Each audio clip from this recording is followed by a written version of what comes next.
Welcome again to Cottage Talk. I'm Russ Goldman. Joining me right now is Max Cohen. This is our post-match show of Fulham's 3-0 loss to Manchester City. It's been a few days, Max, and honestly, because of my schedule, I wasn't able to do a post-match show until then. But I thought it's always good to look back and review and maybe just really talk about what went wrong, what went right, because, again, they played City even in the first half. So there are some positives to take out of this. I like to look at the positives as well. But there are some negatives. We have to talk about the 3 goals they gave up.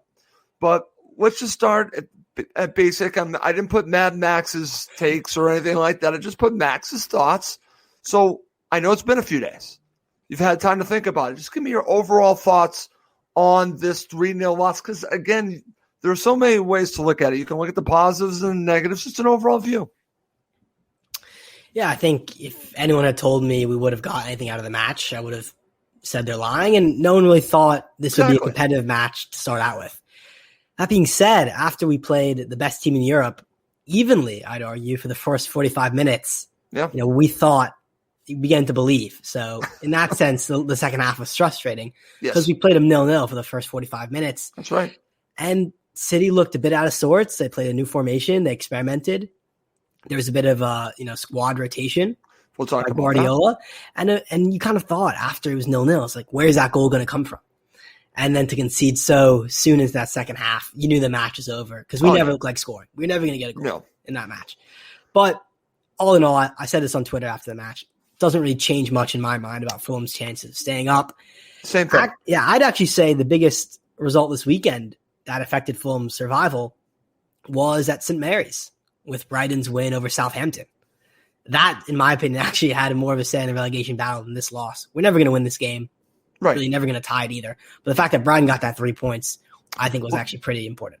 Well, that's huge for them. But, it's funny because I understand bringing that up. And we do talk about that. And we should talk about that on Cottage Talk. But my whole thing on Fulham is that, Max, if they take care of their own business, then Brighton's results, Newcastle's results shouldn't matter. Again, I know that's a simplistic way to look at it. But it really is about what they do, what Fulham does. But yes, I'm not going to lie. I had an eye on that, and my phone was blowing up when Brighton did what Brighton did. That was actually very frustrating. Even what Newcastle did was frustrating. And again, a lot of frustrating things. But then I just kept going back to this, Max. When we're talking about coming out of this match, it doesn't change anything for me. It's still in Fulham's hands to do what they need to do. But yes, the more interesting result obviously was what happened to Brighton, and that's unfortunate for Fulham. But again, my thoughts on this match, and we're going to talk about the first and second half and just get an overall view of this match, is that, it's funny when you play a team like this, even, and I know that they had all the squad rotation, like you said, okay? And Fulham tinkered as well. It wasn't just City. It was like two teams. It was almost like two managers almost trying to outdo each other, which is interesting because I think coming out of this, and this is one of my takeaways from this match, I think Pep Guardiola has a lot of respect for Scott Parker and Fulham going into the match and certainly coming out of this match. And if you heard the players after the match, and I remember hearing John Stones gave a lot of credit to Fulham.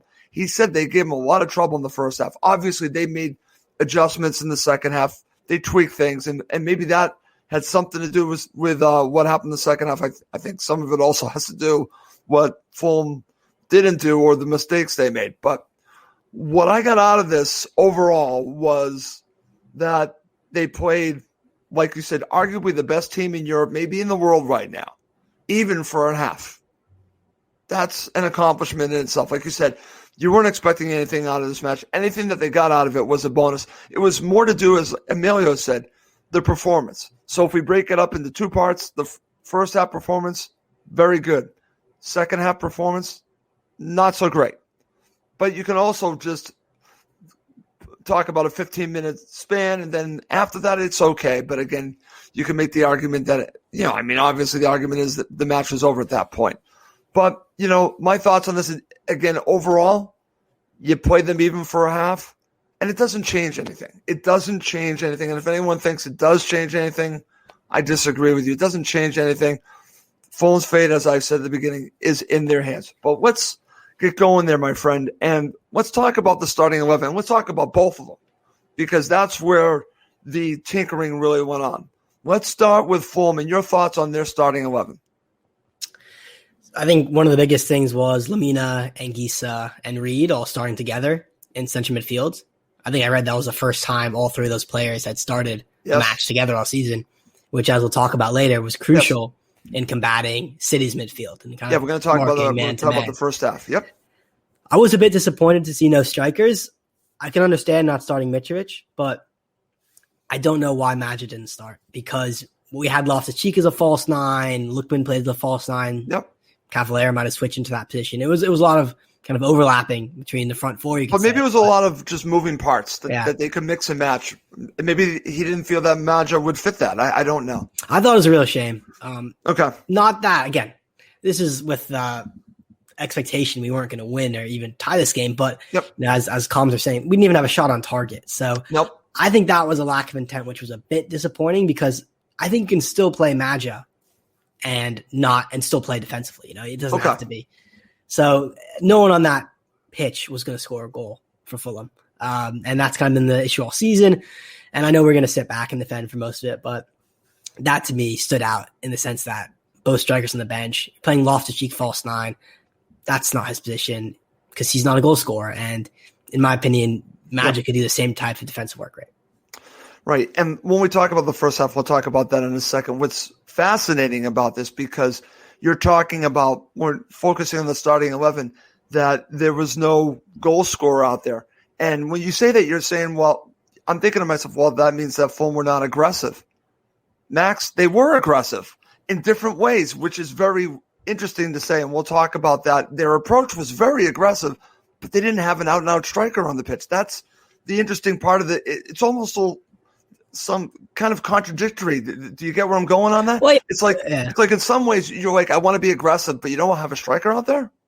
It wasn't aggressive attacking man at all, but it was aggressive defensively, which I understand. That's what I mean. I still think, in that first 10 minutes, which you're probably pointing to, we're pressing high. That was the best we played all match in terms of on the front foot. But you don't have a person, because we're going to get one or two chances in maximum in a game like this against City. Max. You need someone to take advantage of it. Yep. Lookman is not that person. Loftus-Cheek not that person. I don't think it's a huge deal again, but I still think there are a couple of chances when Lookman could have broken free, or he could have had the shot off, or crosses come in and really no one was in the box to head it in. And when you're only going to have a moment in this match in City when you're going to be on the top. Yep. And I just didn't think we set ourselves up for success in those small moments. Okay, very good. All right. Max, before we get down and break down this match, let's talk about this. Biggest takeaway from the match, again, we were just talking about nothing changes. But what did you take out of this? The one thing that most you think about coming out of this match, out of the 3-0 loss?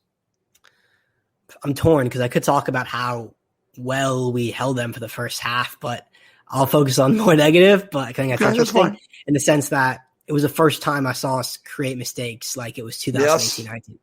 Or even like it was September or November of 2020 in that sense, because we'd been so consistent, so calm at the back. And we saw really 3 really poor errors, individual errors, but also just general team defense errors with that free kick. Yep. And that was worrying. But how much of that is playing against Man City? How much of that is if that happens against a team without their quality, they won't take advantage? Not sure, but it was a bit worrying to see that because we hadn't seen that for so long. Right. The mistakes were there, Max. And what's interesting about this, my biggest takeaway kind of leads to talking about the mistakes, which we'll talk about in the second half.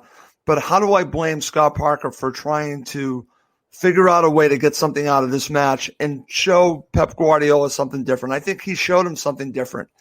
And like you said, defensively, it was aggressive. Going forward, not so much. It was basically just trying to get that opportunity, like you said, 1 or 2. But the biggest takeaway I got this is that we're seeing a manager continually try things and basically still learning his craft, figuring out, playing against the opponent, which I think is a major step in his growth. That he looked at Pep Guardiola, and I was concerned that he was going to do something similar that Southampton did. Southampton, again, 5-2. And it looks good, right, Max? It looks good. It's free-flowing. It's still 5-2. It's still 3-goal difference like we have. I don't know. What do you want, 5-2 or 3-0? I'd rather score 2 goals. Okay, and I've heard that, I'd that rather argument. have some goals in the back of the net. Okay, I've heard that argument that's actually more impressive. The Southampton lost 5-2. It's still the same goal differential. But my point in talking about this is that he was trying to figure out a way to potentially get points, and he went in a different direction than Southampton did. He didn't look at what they did. He did something different than again, the approach I thought was different, and it was risky. And we saw that. And again, I think it really hurt Fulham in the second half. And it reminded me of some of the things that we saw the prior season or even under Savisa with playing out from the back. You're playing out from the back against Man City. I could see the logic behind it because at times when they broke that, Fulham were dangerous. But the problem was it wasn't often enough. And I thought the risk reward maybe was a little bit too high, Max. Your thoughts on that? Yeah, 100% agree. There were multiple times in that first half we could have been punished. And we felt like they were just knocking on the door. This one, anticipation away from them scoring. And then second half, it all kind of fell apart for us. The Cavallero back pass, the Anderson unlucky deflection, and then Tosin just kind of capitulating on 2 instances in the sense that he tried to do a little backheel flick and then gave away a silly penalty. So for me, that was a little bit baffling. Because if I'm Scott Parker, I know this Fulham team is good at playing at the back. I think we've seen at times all season that we can break out of tough situations.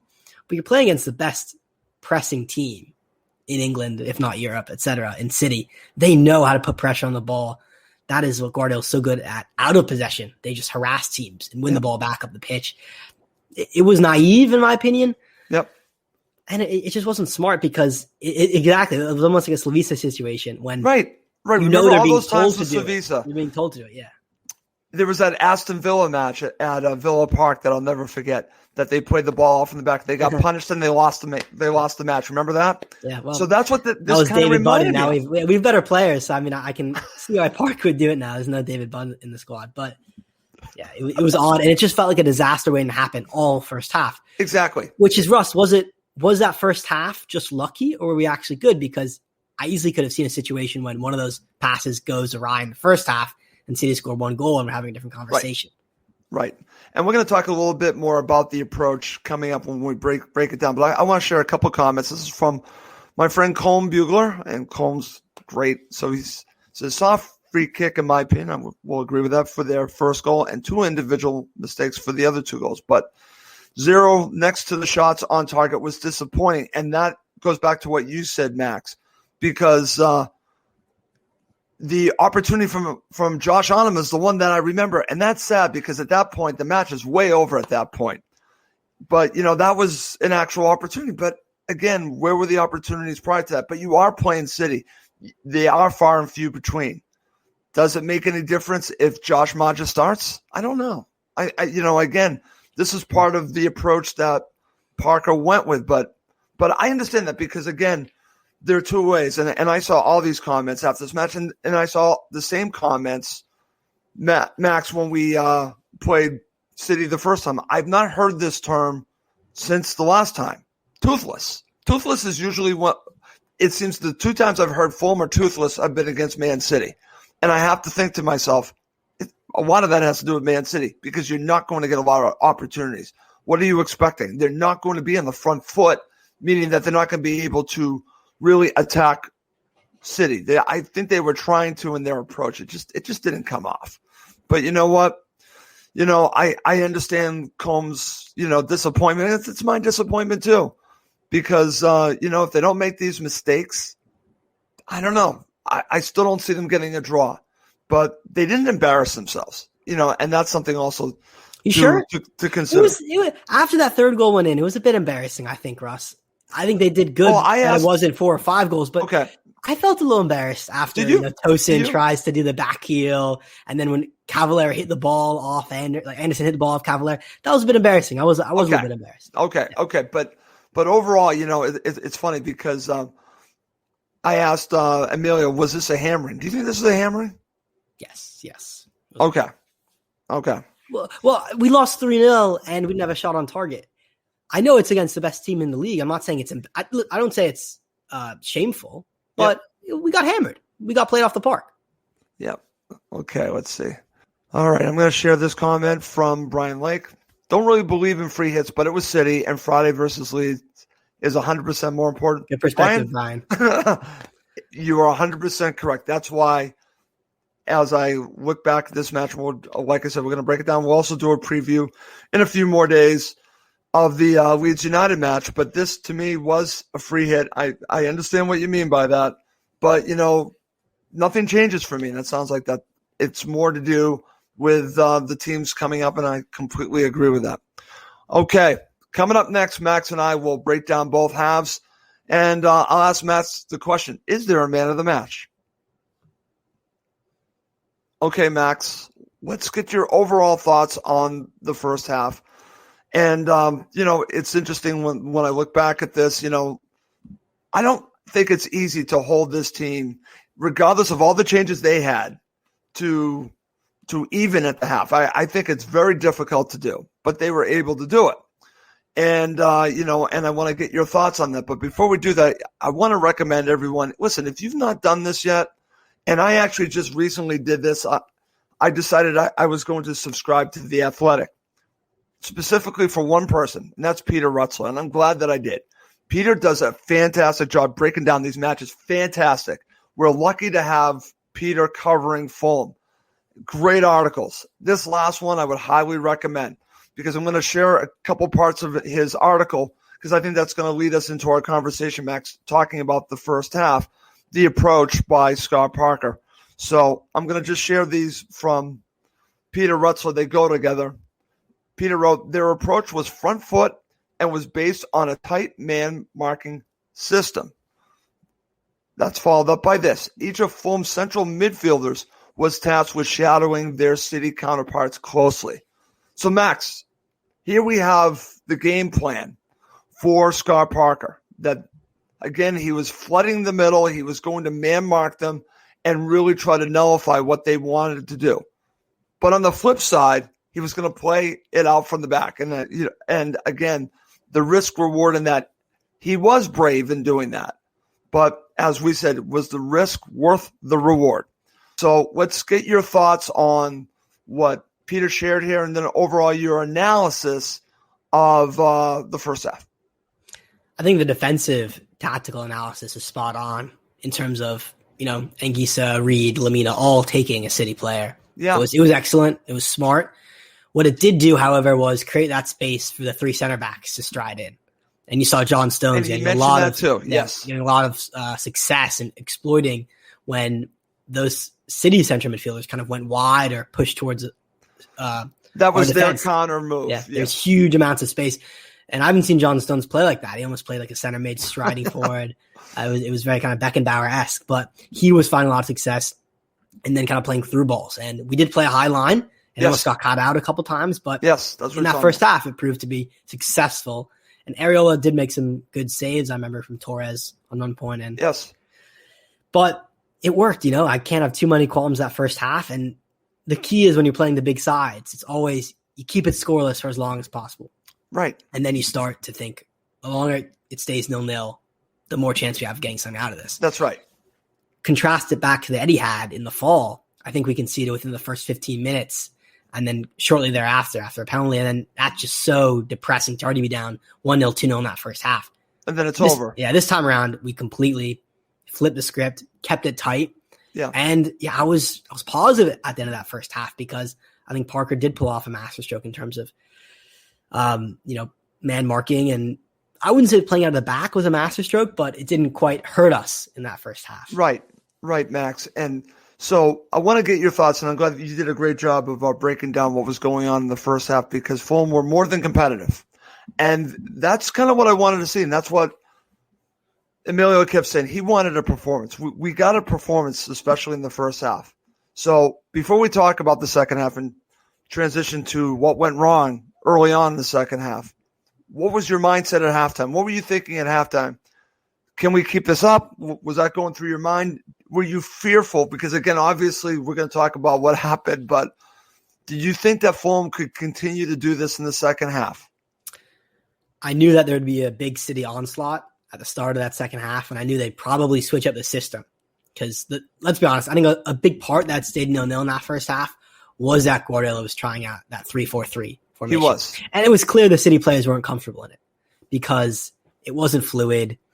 I think Aguero looks a bit past his prime, definitely in that City side. He's not the player he used to be. It's very strange to see him like that. Yeah, a lot of injuries, and I think his age is catching up to him. But also, you were missing Gundogan. You're missing De Bruyne. You're missing the cream of the crop. And don't get me wrong, it's Sterling. It's an excellent squad even without those players. But when you take out regular starters from any Premier League team, it's going to be a bit of a shock.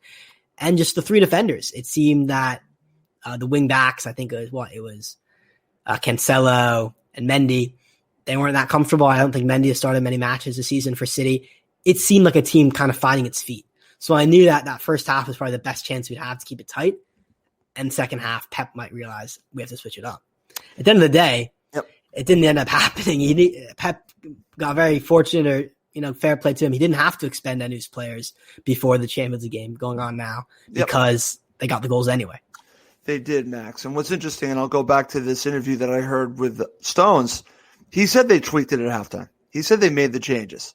And was that the difference in the second half? I will say I think a lot of it had to do with Fulham's mistakes, but you have to give credit to Manchester City. I don't think so, but I don't think anything City did led to that second half win. Think about it. Well, that's why free kick. But that's why I said, is it on Fulham? Yeah, I think it's completely on Fulham. That's where I'm kind of torn here, Russ, in that we played really well first half, and then City didn't beat us through individual brilliance. I think you might argue the service from that free kick is fantastic, but I think it's poor marking by us. The second goal is terrible playing at the back, and the third goal is terrible playing at the back. So in that sense, am I pleased? City didn't really tear us apart in the goals they scored. They could have had more, when they didn't score, but we really were the architects of our own downfall. See, I agree with you 100%. This, and again, that's why I'm always one that will always give credit to the other side. But in this case, in all three goals that we're going to talk about, you can point to mistakes Fulham made. So we are the architects of our own demise, as you were saying. So let's talk about this because, again, let's talk about the first goal. And as was already mentioned by someone that sent us a comment, was it a soft free kick? Okay. But the goal itself, again, for all the great defending, this is actually John Stones. I mean, you got to give him full credit here. And it's the timing of it, Max. The second half had just begun. This had to have taken a huge effect on Fulham. Let's talk about the first goal because I don't think Fulham stopped playing, but I think this had to have a little bit of a mental effect on them. 100%. And I was saying this after the match, and I was talking about, with my dad, I said the entire halftime interval from Parker was likely keep it tight. Keep it yeah. And everyone is kind of getting ready for that kind of rear guard action. Just like I'm sure Parker said, remember Anfield. Remember that second half. Let's replicate that. Let's be warriors. Exactly. Let's throw ourselves behind the ball. Let's protect this 0-0. I don't think any of it was attacking in terms of tactics in that team talk. Yep. And then to go behind a goal so early on, no one's out there expecting to get an equalizer. No one is out there expecting to get a goal. I think that shattered their mentality, shattered their confidence. The goal itself, I think a lot of people, and I see Chris in the comments is saying the high line was a mistake. Yes. I disagree. I think the high line has done us well more often than not. But in this sense, it was just the individual marking was awful. First of all, Tosin lets John Stones get goal side of him. Tosin's not goal side. Tosin's to the left, Stones to the right. Again, a center back, Tosin's better than that. He should know better. Very simple. But I think it's more than that. If you look at the actual, I paused it on the replay right before the ball goes in. And we have three players, I think it's Tete and Gisa, someone else, on the right of the penalty area. And towards the middle of the penalty area where all the players are, and those players are marking nobody. They're just marking space. We have Cavalier kind of also on the edge of the box. Tete and Anderson are left to mark two players, just one-on-one.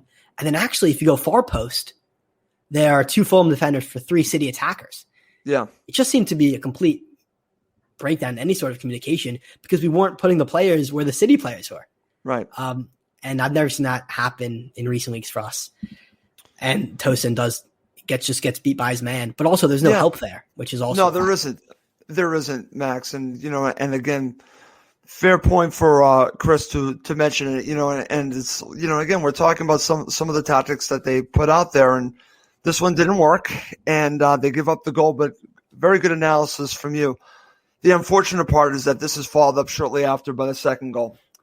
Just less than 9 minutes later, you have the goal. Now, again, this is just a comedy of errors, that leads to, and again, I've heard all the plaudits for Jesus. Like, wow, what a goal by him. Okay, that he hit it well. Okay, fine, but it was still a full mistake or mistakes, Max, that led to the second goal. Yeah. Cavallero, I don't know what he's doing cutting inside in his own half with the ball and then playing an absolute hospital ball to Anderson.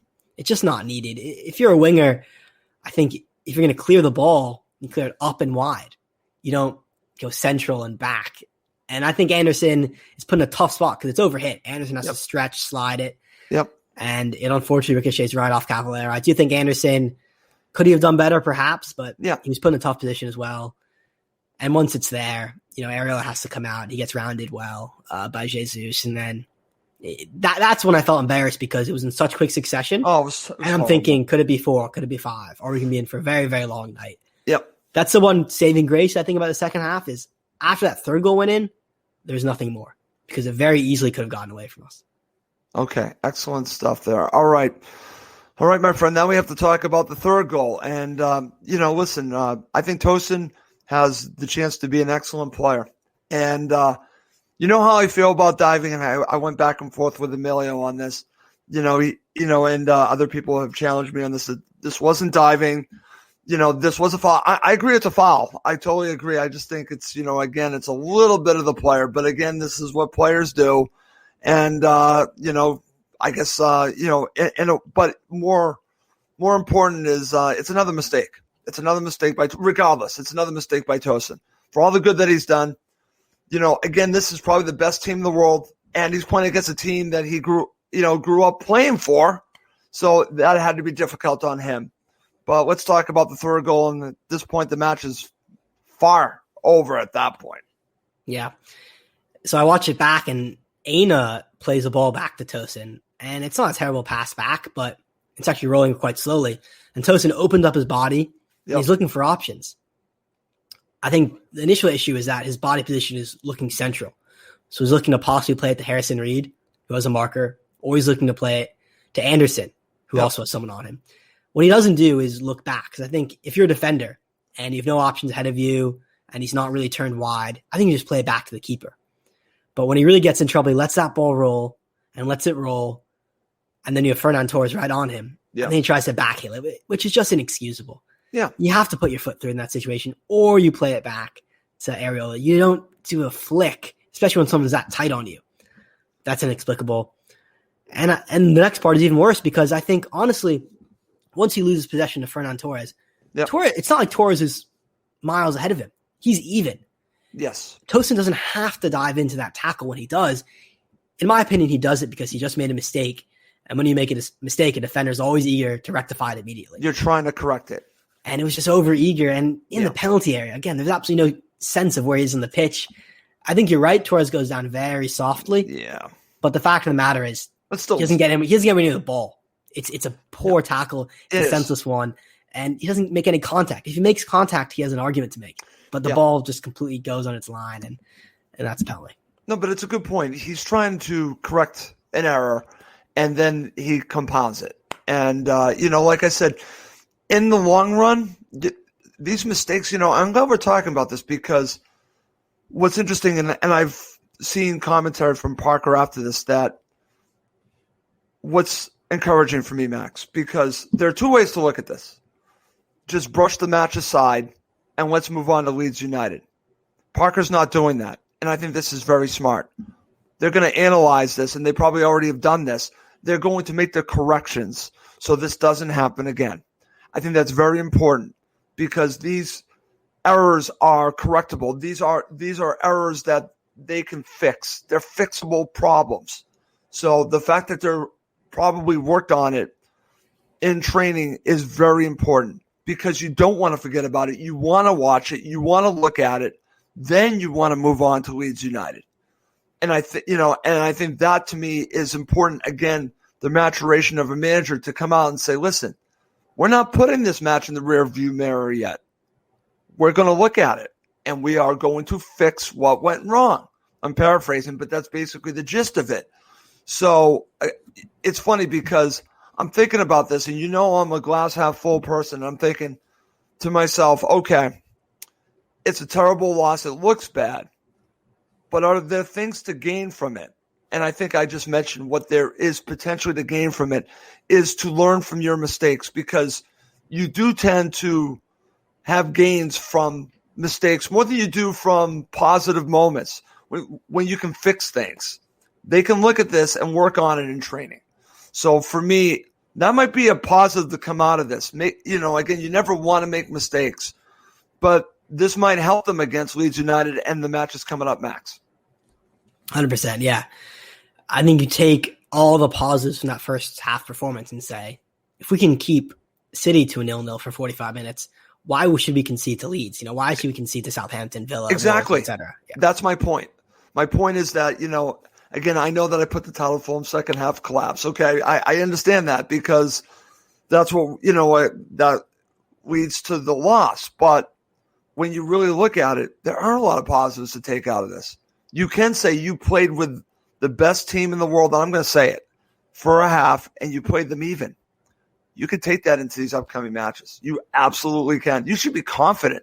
And you can also just harken back and say, well, listen, it was mistakes that hurt us against Man City. We played them even for a half, and we beat Liverpool, and we beat Leicester City, and we beat Everton. Why the heck can't we beat Leeds United at home? They should feel confident going into this match, Max. They really should. I know it's coming off of a loss, but like I said, that might actually be a blessing in disguise because you can actually learn from those mistakes. That's kind of where I'm going on that. All right, my friend, I asked you this before the show began, and I actually brought this up in my open here. Is there a man of the match? It's tough because I wasn't even thinking of one, not even on my radar. I will say Areola because I do think he made some decent saves in that first half to keep it 0-0. I think many other keepers might have let one of those slip through his hands, and it's a very different story. So I'll give it to Areola. Okay. Although he doesn't necessarily cover himself in glory with that free kick, I think he might have been able to come out stronger, but it's tough for the keeper. Okay. He's the only one I could single out. Okay. And that's actually a very good one. My friend Chris, no minute of the match this week. Okay. Okay, I get that. I totally get that. What would you say, Russ? What do you think? I would have to go with you because I can't think of anyone. I was going to say none like Chris there, but I still think that we have a world-class goalkeeper that kept us in the match. When you look at it, it's not like he had tremendous saves, but he had saves that you need to make, and he continues to do that. We're very fortunate to have this guy. Again, another reason why I want us to stay in this league because I want them to sign him permanently. There are a lot of these players, and that's what's really, I guess you could say, worrying me a little bit, again, because we both want Fulham to stay in this league, because I can see the upside if they can stay in this league. I think they can sign a good amount of these players and keep the band together, at least some of these players, because I really like the look of this team. I really do. Okay, Max, before we end the show, any final thoughts you want to share? Yeah, I think part of what made this match very frustrating was that the individual errors we saw reminded us of our last Premier League campaign. Yep. And how we essentially saw, switch offs like this almost every single week. The big difference is we just have better footballers now in this team. Yep. And that's 100% down to recruitment. And I know I say this a lot, but I want to just go back and refute anyone who looks at Fulham in 2018-19 and says, the issue is we spent too much. The issue is the £100 million overhauled the squad, because that was never the issue. The squad needed overhauling. It's that we didn't buy good players. We actually bought pretty poor players. That's the bottom line. Then, if you look at the matches we played in 18-19, I think you'll find that probably 75% of the time you had Tim Ream or Dennis Adoy starting at center back. And you look at this time around, Ream, Hector Adoy, Brian too, getting nowhere near this starting 11. Also, Cyrus Christie played a bunch of matches as well. That's right. None of these championship players are getting anywhere near our starting 11. Remember Fosu-Mensah? Oh, yeah. Okay, great. That's a big throwback. That's a repressed memory there, Russ. I didn't want to think about that. Sorry. While you're talking about this, I'm thinking about all the mistakes that Fosu-Mensah made. But it's very simple. You get Premier League quality players. You'll cut down on mistakes. Yep. You'll cut down on individual errors. And to people saying you can't overhaul a squad, we've overhauled our squad. And look what it's done for us. It's done absolute wonders. So just goes to show people who like to criticize, Fulham ruined all the morale, or it's just a lazy analysis. And of course. This season is such a nice example of why you need a complete overhaul if you're going to a championship, if you get promoted without a good squad. Absolutely, Max. And I brought this up prior, and you're going to agree with me on this. When I look back at the opening match against Arsenal, and you look at the only starters that, again, from a team that, again, when you look at the back four and the goalkeeper, nothing against Rodak, but Harrison Reed and Cavallero doesn't start all the time, are really the only regulars. Everyone else, your back line was Ream and Hector. It was Ream and Hector and Dennis Adoy and Joe Bryan. That was your back four. Think about that against Arsenal. Think about how far we've come. Think about the differences. So, and again, nothing against Joe Bryan, nothing against him at all. But we're looking at a team now that once you bring in the quality and they play together, and I could care less at their loans because these players are playing together. They're not acting like, quote unquote, we hear that loan players act. They're playing for Fulham. Let's just call it what it is. They're playing for Fulham. So as you said, I'm going to back you on this. When you bring in the right players, whether they're loan players or permanent players, and you get a system that works for them, and you actually have a manager that plays to their strengths and plays against the opponent, you're going to start getting results. That's what we're seeing. That's why they have, I think, a very good chance for staying in the league, dare I say, and I'm going to back myself on this because I'm not backing away from my prediction that they're going to be mid-table. I'm not going to back away. But they need to start winning matches, and it starts with Leeds United. Okay. Well, listen, we will have a preview of the upcoming match against Leeds United, but I'm going to wrap up the show with Max. For my wonderful co-host, Max Cohen, I'm Russ Coleman. Thank you, as always, for watching and listening to Cottage Talk.